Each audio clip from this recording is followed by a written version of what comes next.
sejarah tuh secara harfiah pasti salah. Wah, Sejarah tuh pasti salah. Pasti salah. Pasti. Kaum oposisi yang ingin memberontak terhadap pemimpinnya, Roy Suryo misalkan, Rocky Gerung misalkan. Tapi kan ya hanya sebatas itu. Maksudnya dia menggoyang pemerintahan bukan menggoyang negara. Benarkah bahwa Pak Harto itu atau Amerika Serikat rela mendukung Pak Harto dalam peristiwa G30S demi mendapatkan kontrak terhadap PT Freeport emas di Papua? Tidak ada yang namanya Indonesia pada waktu itu. Dan Pangeran Diponegoro tidak pernah menarasikan menuntut kemerdekaan.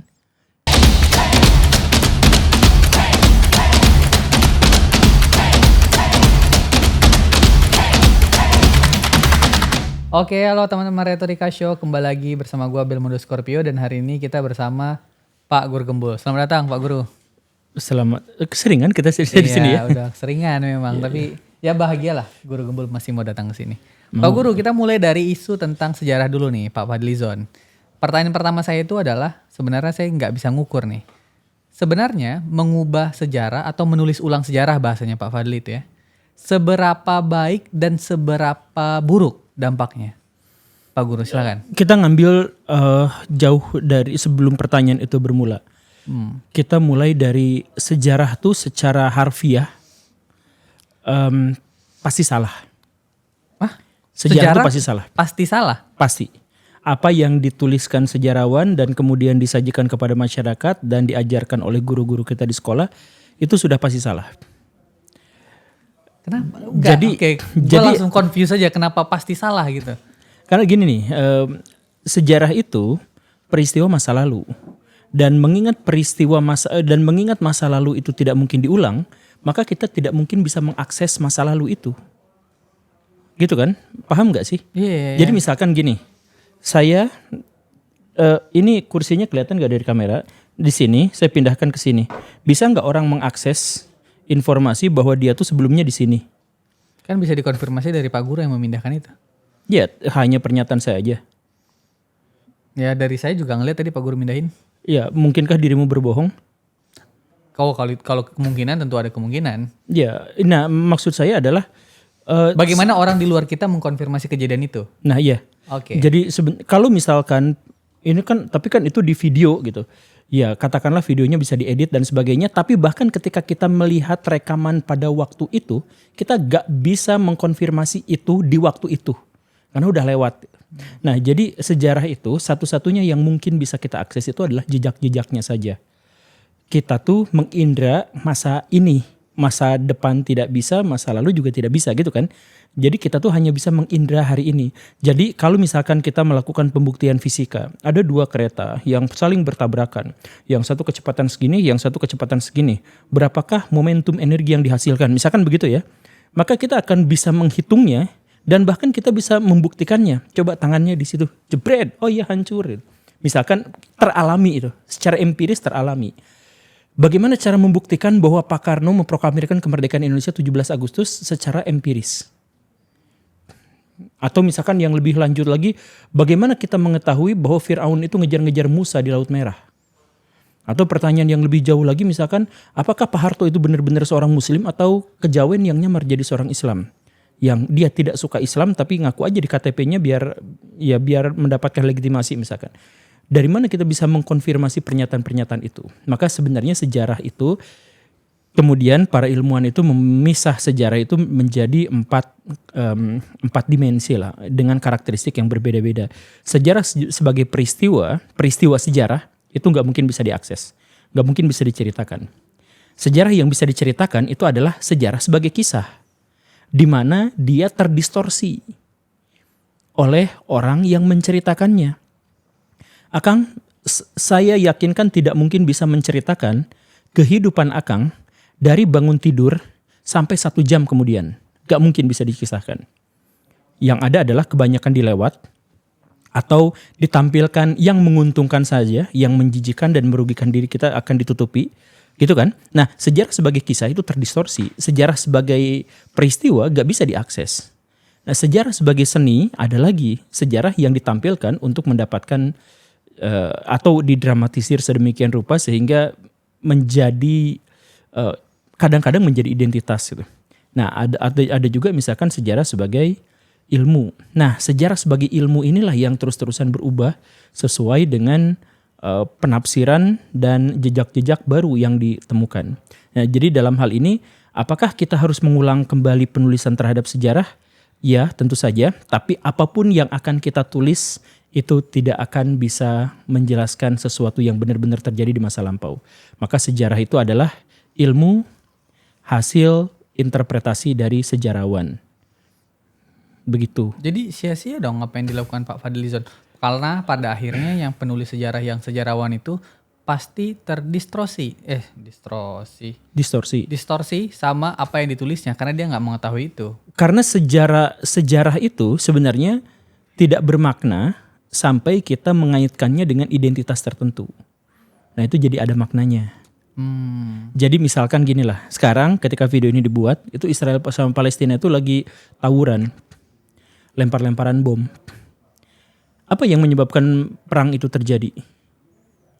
Tidak ada selain sejarah. Bahwa Israel merasa bahwa diri mereka itu punya SHM, surat hak milik, tanah yang dapatnya dari Tuhan. Dan karena itu mereka harus membelanya mati-matian. Kalau misalkan kita melihat dalam konteks sejarah, siapa yang bisa membuktikan bahwa Abraham atau Ibrahim itu benar-benar dapat wasiat bahwa tanah itu adalah menjadi milik kamu dan keturunan kamu? Kan gak ada. Gak ada yang mengkonfirmasi. Tetapi orang Israel memegang teguh surat SHM itu dalam Alkitab itu, dalam kitab Kejadian itu. Dan akhirnya membuat mereka termotivasi untuk mempertahankannya apapun yang terjadi. Inggris sudah mau ngasih tanah di tempat lain. Bisa di Argentina, bisa di Kongo, kawasannya lebih subur, lebih sumber daya dukung kehidupannya lebih besar, wilayahnya lebih luas, terpencil pula sehingga mereka bisa aman dari serangan musuh. Inggris sudah menawarkan banyak opsi dan orang Israel sebenarnya bisa hidup dengan sangat nyaman di wilayah-wilayah yang ditawarkan sama Inggris tadi. Tapi karena terikat pada sejarah, mereka terikat pada sejarah. Jadi mereka mati-matian di situ, rela mati di situ daripada menyerahkan tanah itu kepada pihak lain. Nah, artinya apa? Artinya sejarah itu pada akhirnya menjadi sangat-sangat bermakna bahkan untuk menentukan perang dan damainya sebuah bangsa. Karena mereka meyakini sejarah itu ya. Iya, sama kayak misalkan bangsa Indonesia. Kenapa bangsa Indonesia harus bersatu? Satu-satunya alasan kenapa bangsa Indonesia harus bersatu itu adalah karena alasan-alasan historis. Iya, betul. Jadi kalau ada yang pernah bilang kan, kenapa Indonesia menjadi suatu bangsa? Karena sejarah bilang ada semacam imajinasi bahwa kita adalah orang yang merasa saling terjajah. Dirimu terjajah, saya terjajah. Ini waktu zaman-zaman penjajahan. Kamu terjajah, kita terjajah. Satu Nusantara terjajah, maka dari itu kita punya imajinasi untuk menjadi satu bangsa. Betul. Kan mulai dari situ ya. Senasib sepenanggungan. Betul. Nah, kemudian kan ini Pak Fadli juga dalam konteks itu juga bilang, kita ingin menulis sejarah kembali yang 10 bab itu dalam rangka untuk menghilangkan perspektif kolonialisme. Betul. Ah, itu gimana Pak Guru? Saya baca buku Babon yang Pak Fadlizon maksud itu. Kan Pak Fadli itu mau bikin 10 jilid. Iya, betul. Itu sebenarnya ngambilnya dari 6 jilid dari Sejarah Nasional Indonesia yang sebelumnya. Nah, yang 6 jilid itu memang bisa dibilang tendensius. Gimana? Tendensius. Kenapa? Jadi buku sejarah Babon kita, disebutnya Babon. Pak Fadli juga menyebutnya itu buku Babon gitu. Buku Babon itu sangat-sangat tendensius. Jadi misalkan terkait dengan Tan Malaka, terkait dengan PKI dan unsur-unsur yang berhubungan dengan ideologi bangsa itu sangat rentan dan tidak bisa dipercaya. Karena itu dibuatnya pas zaman Pak Harto. Iya. Oh iya si Babon ini. Iya, jadi harus hati-hati, harus menyesuaikan dengan kepentingan. Jadi misalkan peristiwa pemberontakan atau misalkan yang sederhananya PRRI Permesta. PRRI Permesta itu kan tidak pernah memberontak terhadap Indonesia, tapi ditulis dalam buku sejarah itu adalah pemberontakan. Bagaimana ceritanya? Kan namanya juga pemerintahan PRRI, Pemerintah Revolusioner Republik Indonesia. Republik Indonesia masih dia pakai, artinya sebenarnya dia tidak mau melepaskan diri dari Indonesia. Dia hanya ingin mempertahankan, dia ingin memberontak dalam tanda kutip pada pemerintahan yang korup, bukan menjadi separatis. Kan bukan. Nah, itu kan dua hal yang berbeda gitu. Sama halnya seperti di zaman sekarang itu banyak sekali kaum oposisi yang ingin memberontak terhadap pemimpinnya, Roy Suryo misalkan. Rocky Gerung misalkan. Tapi kan ya hanya sebatas itu. Maksudnya dia menggoyang pemerintahan bukan menggoyang negara. Nah, jadi dalam buku-buku sejarah kita itu ya hal-hal yang semacam itu yang tendensius seperti itu tuh banyak. Makanya kemudian ketika ada penulisan kembali sejarah, ini gebrakan yang bagus sebenarnya. menurut Pak Guru bagus ya? Bagus karena sejarah itu harus terusan di Update. diupdate, betul. Karena memang jejak-jejaknya banyak yang ditemukan gitu. Jadi kalau misalkan nonton film Jurassic Park, tahu kan? Film itu dibuat ketika dinosaurus masih diperkirakan sebagai reptil yang botak. Tapi kan ilmuwan kemudian mengubah bahwa T-Rex itu berbulu dan dia itu lebih dekat ke burung daripada ke reptil. Nah itu kan harus diubah terus-terusan seperti itu kan, dan kita harus terbuka terhadap hal-hal yang semacam itu. Gitu. Indonesia juga Tan Malaka misalkan oleh Pak Fadlizon di penulisan sejarah yang baru itu akan dibuat menjadi lebih heroik gitu. Sebelumnya kan hilang sama sekali, tidak ada. Itu adalah sesuatu yang bagus. Kemudian Indonesia dilihat dalam konteks yang lebih berbudaya, itu juga bagus. Walaupun saya baca ya beberapa draft kecilnya yang sudah terpublikasikan, ya banyak hal yang aneh juga sih sebenarnya. Salah satunya adalah Pak Fadlizon menginginkan kata prasejarah dihilangkan. Oh itu sempat rame tuh, kata prasejarah pengen dihilangkan. Ya itu nggak boleh sebenarnya dalam sejarah sebagai ilmu itu nggak bisa. Kenapa? Pak Karena Guru, apa alasannya? Kenapa jadi gini nih, karena masa lalu itu tidak bisa diakses, betul ya? Maka kita harus tergantung pada jejak-jejaknya. Dan jejak-jejak itu juga tidak bercerita banyak secara literal kecuali tulisan. Jadi misalkan gini nih, di Cianjur itu akan ada situs Gunung Padang. Iya. Menurut uji karbon itu diketahui katakanlah misalkan 8.000 tahun sebelum Masehi. Apakah itu membuktikan bahwa itu leluhur kita yang membuatnya? Sama sekali tidak. Karena di situ tidak tercantum siapa nama orang yang membuatnya. Bisa aja itu adalah orang Amerika yang datang ke situ terus bikin gitu kan. Ya bisa aja gitu. Anggaplah gitu ya. Karena tidak ada catatan tertulis, maka tidak bisa diidentifikasi ini tuh apa. Makanya sampai sekarang pun situs Gunung Padang situs Gunung Padang itu relatif dianggap sebagai bukan candi, tidak dirawat dan sebagainya, karena kita tidak tahu nanti wujudnya tuh kayak gimana gitu. Karena tidak ada catatan tertulisnya. Nah, Pak Fadlizon menginginkan agar yang seperti itu tuh dianggap sebagai bagian dari peninggalan sejarah. Harusnya prasejarah, tapi prasejarah dihilangkan. Oke, maaf saya potong Pak Guru. Gimana cara memasang parameter antara ini prasejarah dan ini sejarah? Apa parameternya? Aksara tadi. Tertulis ya. Pokoknya kalau dia tertulis dia masuk dalam sejarah. Yeah. Kalau dia tidak tertulis dia masuk dalam prasejarah. Yeah. Oke, lanjut Pak Guru. Itu yang digunakan saya untuk senjata yang saya gunakan untuk misalkan membahas Ba'alawi gitu. Itu kan tidak ada teksnya. Kalau tidak ada teksnya ya interpretasi artinya. Kalau sekedar interpretasi artinya bukan ilmu. Ilmu tuh harus ada bukti tekstualnya gitu. Nah kan seperti itu. Nah jadi Pak Fadli ingin mungkin budaya kita lebih dikenal dan lebih mengagungkan masa lalu kita gitu ya. Sehingga bukti-bukti sejarah peradaban kita yang kuno-kuno sekalipun mungkin akan dimasukkan ke dalam teks sejarah kita gitu. Padahal itu kan harusnya prasejarah gitu, tapi pengen dimasukkan ke dalam sejarah kehidupan kita atau sejarah mula-mula atau awal sejarah kehidupan kita. Mungkin gitu. Nah inilah yang sebenarnya untuk orang-orang yang sangat kaku terhadap ilmu sejarah tentang metodologinya misalkan, maka ini menjadi sesuatu yang sebenarnya tidak baik. Apalagi kalau misalkan ini dijadikan sebagai sejarah resmi dalam tanda kutip, ini udah ngaco sejak awal. Oke. Ini ada juga tuh pernyataan-pernyataan orang tuh tentang penulisan sejarah ini Pak Guru. Berarti bisa jadi pemerintah memonopoli tulisan sejarah dong. Tapi Pak Fadli juga menjawabnya begini.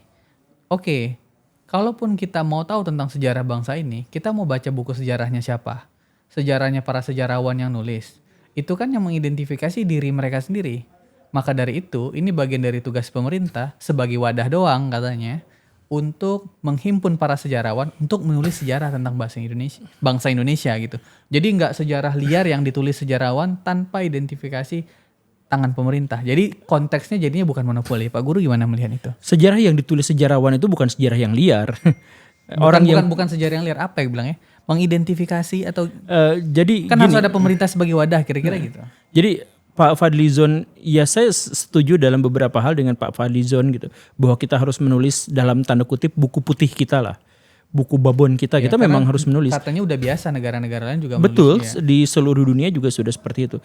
Tapi kan sebenarnya penulisan itu tuh relatif tidak relevan, karena kita juga bisa mengakses informasi-informasi dan sumber-sumber sejarah yang lain, dan seringkali kita tuh menerima semua informasi itu bahkan ketika itu tidak disebut sebagai sejarah resmi.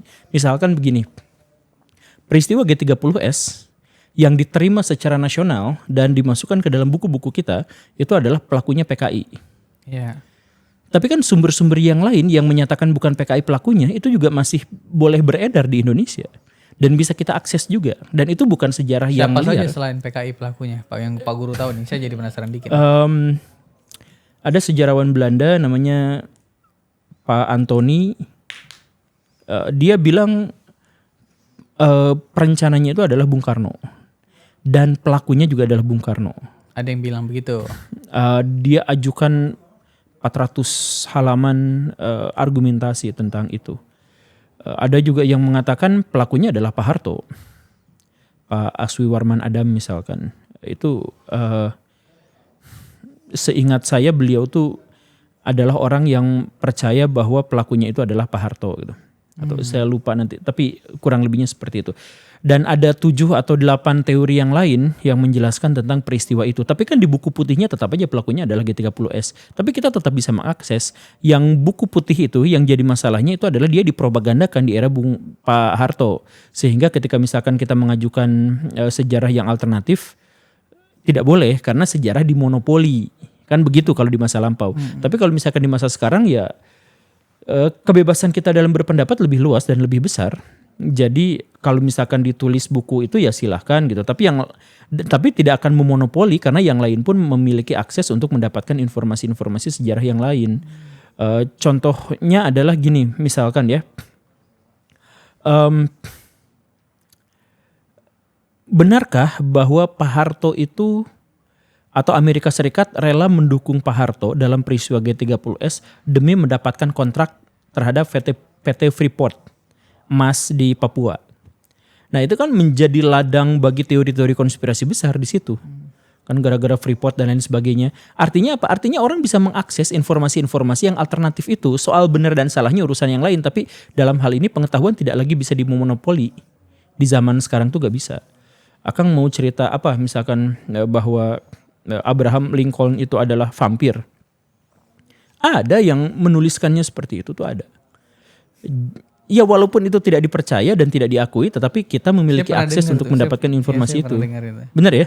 Saya pernah dengar. Ya Abraham Lincoln adalah vampir gitu. Terus apa lagi ya? Ada misalkan pembawa acara di salah satu podcast di Jakarta Pusat itu homoseksual, misalkan ada yang seperti itu. Oke. Ini nih gue mau juga penasaran nih sama Pak Guru tadi ngomong di ruangan. Kan bisa aja penulis sejarah, bukan penulis sejarah. Kan kita lagi menghimpun sejarah. Bisa aja kan yang ditulisnya itu kebohongan. Bisa, sangat bisa. Bisa juga kan aksara yang didapat tuh sebenarnya iseng aja lagi gambar, bukan lagi menceritakan suatu lingkungan. Iya, betul. Jadi bukan sesuatu yang sebenarnya valid aja. Ini jangan-jangan orang zaman dulu ya lagi nulis aja untuk membohong-bohongi atau lagi melakukan tipu muslihat. Nah, cara membedakan dia sedang melakukan kebohongan atau ini benar kayaknya nih sejarah itu gimana ya? Interpretasi. Ya makanya kita susah untuk mengakses kebenaran sejarah tuh karena kita berhadapan dengan bukan dengan fakta tapi dengan interpretasi. Itu yang buat sulit ya. Misalkan gini ya. Salah satu mumi Mesir namanya Ramses II, di tenggorokannya itu ditemukan banyak garam.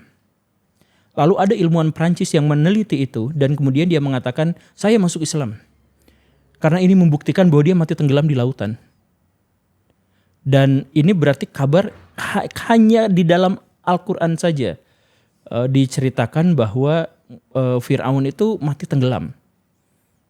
Di kitab yang lain gak ada. Nah berarti saya menemukan Ramses II yang mati tenggelam itu dan saya mengimani Al-Quran. Dia masuk Islam. Profesor itu sejarawan dia masuk Islam. Tapi itu kan berdasarkan interpretasi. Misalkan mungkin nggak saya menginterpretasikan yang lain bahwa pada zaman itu ada orang iseng yang memasukkan sesendok garam ke dalam tenggorokannya sebelum dia dibumikan gitu. Iya. Maksud saya, ya kan tadi gitu, bisa nggak sih bohong? Iya bisa aja. Tapi ada nggak metodologi yang pasti dan jelas untuk menyebut bahwa dia tuh benar-benar mati tenggelam, selain soal tenggorokannya dan paru-parunya yang penuh dengan garam gitu. Ya kan interpretasi paling masuk akal emang tenggelam kan? Iya. Ada nggak interpretasi yang lain? Ya yang tadi dimasukin itu mungkin. Tapi yang paling masuk akal adalah dia mati tenggelam. Betul. Nah itulah yang kemudian dijadikan sejarah. Atau iya. Nah, itu- Atau dikremasi tapi pakai air laut direndam dulu badannya. Nah, ya, bisa kan Bisa begitu. juga kan. Bisa, ya. Jadi bukan ke laut, direndam di air bak isinya air laut mungkin. Iya, mungkin. Atau misalkan yang Yesus misalkan. Versi sejarawan itu cukup kritis terhadap kematian Yesus. Yesus meninggal 3 hari kemudian dia bangkit dan naik ke langit. Menurut saksi-saksi mata. Kalau kata sejarawan, mana ada orang mati bangkit lagi. Kemudian mereka menjelaskan, Yesusnya pingsan, nggak mati. Makanya 3 hari kemudian masih kelihatan sama orang.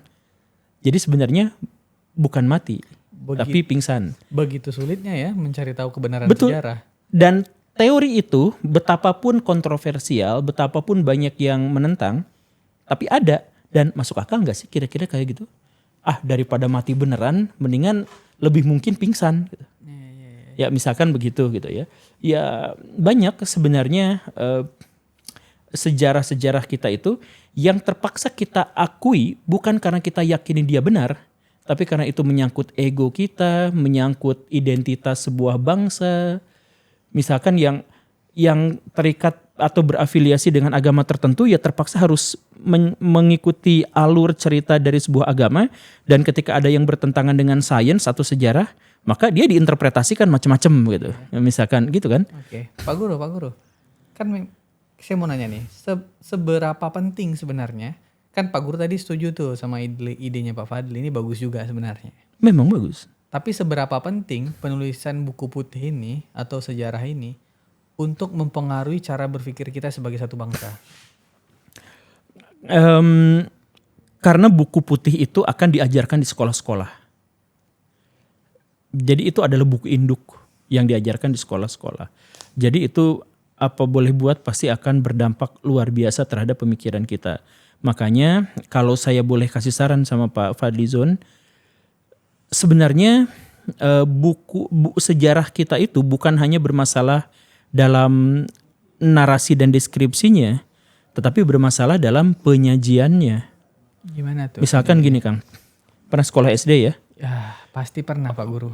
Yakin? Yakin Oke. Pak Guru. Coba buktikan.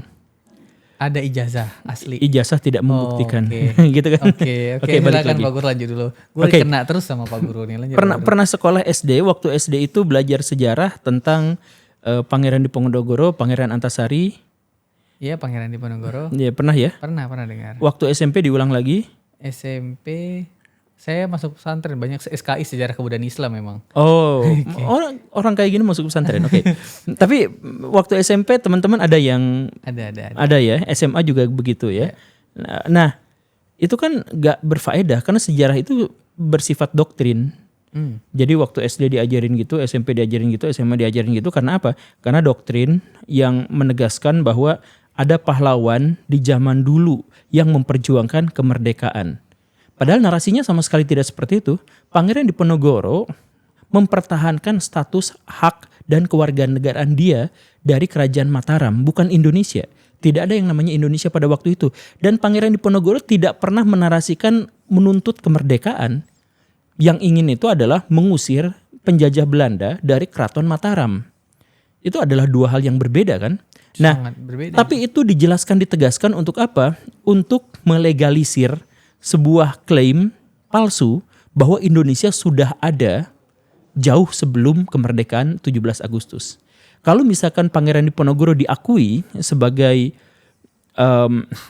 orang yang menuntut kemerdekaan, maka 17 Agustus itu berarti layak kita sebut sebagai proklamasi kemerdekaan. Pada hakikatnya proklamasi berdirinya sebuah negara, bukan kemerdekaan. Itu juga kan dua hal yang berbeda. Oke. Pak Muhammad Yamin itu sampai menuliskan 1000 tahun Indonesia atau sekian ribu tahun Indonesia. Dalam hal beliau juga sebenarnya tahu bahwa Indonesia secara definitif dalam definisi politik belum ada 1000 tahun yang lalu itu. Tetapi kan dibuat menjadi ada. Nah itu kan doktrin. Nah yang harusnya diajarkan kepada anak-anak kita seharusnya bukan doktrin semacam itu. Tetapi misalkan waktu SD kita belajar bukan Pangeran Diponegoro. Kita belajar tentang ada seorang profesor namanya Sutami. Beliau itu rela mati demi menolak korupsi. Tahu Pak Sutami itu? Dia itu adalah Menteri Pekerjaan Umum. Gue nggak pernah dengar jujur nama itu ya. Oke, saya jelasin gini ya. Iya. Kalau waktu SD diajarin begini. Lihat ada seorang tokoh, seorang menteri di Indonesia di zaman Pak Karno. Dia itu kerja kerasnya luar biasa. Gedung DPR MPR dia yang ngurus karena dia pekerjaan umum. Semanggi, jembatan Semanggi dia yang atur. Semuanya proyek-proyek besar itu pemerintah dia yang ngurusin. Saking sibuknya beliau sampai beliau tuh kena penyakit liver. Dan beliau tidak berobat. Kenapa coba? Dan akhirnya meninggal karena beliau gak mampu bayar biaya rumah sakit. Semiskin itu. Gak pakai rumah dinas, nggak pakai ongkos sana sini, boro-boro korupsi. Rumahnya bocor. Dan beliau itu adalah Menteri Kelistrikan, tetapi ketika beliau sudah selesai pensiun dari Menteri Kelistrikan, beliau gak sanggup bayar listrik sampai dicabut sama PLN. Saking miskinnya. Tapi dalam hal ini, ajarkan kepada anak-anak kita bukan soal miskinnya, tapi soal integritasnya, keinginan kuatnya untuk menolak hal-hal yang subhat. Itu value yang penting ya. Itu value yang penting. Bagaimana coba misalkan dengan Menteri Syafruddin Prawiranegara. Syafruddin Prawiranegara itu Menteri Kemakmuran. Maksud Menteri Kemakmuran itu apa? Menteri Kemakmuran tapi ketika beliau menjabat sebagai menteri, istrinya jualan gorengan di pinggir jalan. Saking tidak mau nerima uang korupsi dan bahkan anaknya sendiri komplain. Kenapa tidak minta gaji sama Bung Karno, Bung Hatta? Itu istrinya bilang ya nggak usah kayak gitu, itu yang memalukan. Jualan gorengan itu penuh kehormatan. Minta pada presiden duit itu memalukan karena minta. Sedangkan ini usaha. Nah nilai-nilai seperti itu ajarkan waktu SD. Jadi sejarah kita itu dipenuhi oleh riwayat-riwayat yang menginspirasi dan mendorong kita misalkan untuk berperilaku baik, untuk anti korupsi. Coba Pangeran Diponegoro kita narasikannya berbeda bahwa lihat anak-anak jangan apalkan tahunnya, jangan apalkan siapa tokoh-tokoh di belakangnya, pikirkannya soal seperti ini. Pangeran Diponegoro melakukan perlawanan pada Belanda dalam situasi dia tahu pasukannya lebih sedikit, dalam situasi pasukannya tidak terorganisir seperti Belanda, dalam situasi senjatanya kurang. Tapi beliau tetap berani melawan. Kenapa seperti itu? Karena beliau percaya ada di jalan kebenaran. Bahkan ketika dirinya tahu akan kalah, bahwa dirinya tahu akan mati bisa saja, tapi tetap melakukan perlawanan karena kebenaran itu harus diperjuangkan. Coba kalau misalkan narasi di SD itu diceritakannya seperti itu. Waktu SD, waktu SMP kita tukar, kita ubah. Ceritakan dalam konteks yang lebih akademis, tapi ajarkan kekritisan. Jadi yang tadi itu, peristiwa G30S terjadi tahun segini. Tapi kebanyakan narasi. Oh, jadi cerita-cerita waktu SD kita itu yang penuh dengan hikmah ternyata terjadi di zaman ini. Bandingkan dengan di zaman ini. Oh, ternyata berbeda gini. Waktu SMA kita lebih kritis lagi. Jadi emang benar versi yang ini tuh begitu. Coba pikirkan Pangeran Diponegoro justru melakukan perlawanan ketika tanah leluhurnya diserobot. Artinya alasannya sebenarnya bukan alasan yang romantis, tapi alasan yang lebih feodalis, bahwa dia mencoba mempertahankan tanah leluhurnya. Nah, coba kalian pikirkan itu, ajak diskusi di waktu SMA, pas kuliah langsung ajarkan secara akademis. Nah, kan seharusnya sejarah itu dipahaminya dengan cara seperti itu, karena sejarah adalah identitas yang membentuk karakter. Bahkan yang saya bilang tadi, Israel rela perang berpuluh-puluh tahun demi mempertahankan identitas sejarah mereka. Kenapa Dan karena itu maka sejarah menjadi sangat-sangat powerful. Kenapa tidak digunakan untuk menanamkan semangat anti korupsi, kejujuran, integritas, kompetensi, kreativitas. Sampaikan semuanya ke anak-anak cerita-cerita dari masa lalu. Bahwa pejuang-pejuang kita, Bung Hatta, begitu jujurnya dia. Bung Karno, betapa pulang pergi dari penjara berkali-kali diteror, hampir ditembak dan sebagainya, tapi beliau tegak berdiri di situ. Kenapa? Kan kita bisa mengajarkan sejarah kepada anak-anak seperti itu. Kenapa enggak? Kenapa justru malah sejarah digunakan untuk doktrin? Akhirnya malah jadi lucu-lucuan sekarang kan? Nah itu bukan hanya penulisan sejarah, tapi penyajian sejarahnya juga harus diperhatikan. Oke. Kan Pak Fadli juga bilang tuh, dia bilang sejarah itu kan terakhir memang update-nya di zaman Pak Soeharto, ke atas tuh belum, dari Betul. ya kan, ke atas belum. Jadi dia pengen ada tambahan lah. Karena banyak yang nanya, memang ada yang baru dari sejarah. Tentu di belakang kita sebelumnya juga hitungannya baru gitu kan. Iya. Mau ditambahin sama Pak Fadli itu tentang sejarah-sejarah presiden. Reformasi itu harus masuk. Reformasi juga harus masuk. Nah, tapi ada yang menarik dari statementnya Pak Fadli nih, Pak Guru. Terkait dengan 98 dan ini sempat rame juga nih. Yang diperkosa itu. Perkosaan massal itu, dan Pak Fadli itu seolah-olah menunjukkan gestur yang sebenarnya tidak setuju dengan kata massal di sana. Nggak ada massal di sana katanya. Saya bisa berdebat untuk itu dan itu rame itu di beberapa media mainstream. Bahkan Komnas Perempuan juga menanggapi itu kayaknya memang perkosaan massal kok 98 itu, sampai sekacau itulah kira-kira. Pak Guru gimana melihat statement yang agak-agak Karena ini masuk delik politik sebenarnya. iya. Jadi maksudnya gini nih, pemerkosaan itu ada. Jumlah korban pemerkosaan yang diklaim itu mencapai sampai satu yang secara definitif disebut massal, itu juga benar. Tapi untuk disebut sebagai pemerkosaan massal, itu berarti harus berasal dari inisiator yang merancangnya. Jadi misalkan gini, korban perang 1.000 orang itu tidak disebut pembantaian massal. Disebut pembantaian massal ketika ada orang yang berinisiasi untuk melakukan pembantaian itu. Sekarang nanti Israel sama Iran perang. Yang meninggal dalam perang ini 1.000 orang. Tidak disebut sebagai pembantaian, disebutnya korban perang. Betul kan? Betul. Tapi kalau misalkan Israel datang ke kamp pengungsian di Israel atau di Gaza misalkan, kemudian dia menembak di situ secara terbuka, maka itu disebutnya pembantaian. Nah, demikian pun dengan pemerkosaan massal di tahun 1998. Saya termasuk orang yang percaya bahwa itu pemerkosaan massal. Tapi saya tidak keberatan ketika Pak Fadlizon mengatakan itu bukan. Karena apa? Ya karena sebenarnya pemerkosaan ada, jumlah yang banyak sampai disebut massal juga itu sebenarnya sudah memenuhi kriteria. Tetapi apakah ada orang yang berinisiatif untuk itu? Pak Fadli menghilangkan itu. Kalau saya percaya itu adalah antek orde baru yang ingin membuat masyarakat chaos sedemikian sehingga mereka ketergantungan pada militer, dan karena itu mereka akan kembali ke pemerintahan yang sudah status quo. Dengan interpretasi itu masuk akal dan saya ambil interpretasi itu. Tapi Pak Fadlizon mungkin dalam pikirannya adalah ya pemerkosaannya terjadi, ada beberapa orang, tapi itu bukan inisiatif kita harus memperkosa gitu. Ya begitu saja sih, perbedaannya adalah bukan pada fakta tapi pada menyikapi fakta itu. Yang diperkosanya ada, pemerkosanya juga ada, jumlahnya banyak, ya itu fakta kan? Bagaimana menyikapinya? Apakah itu adalah pemerkosaan massal atau itu adalah bagian dari kerusuhan yang tidak direncanakan? Iya, apa kayak bagian dari kerusuhan yang udah kejadian aja gitu ya? Iya.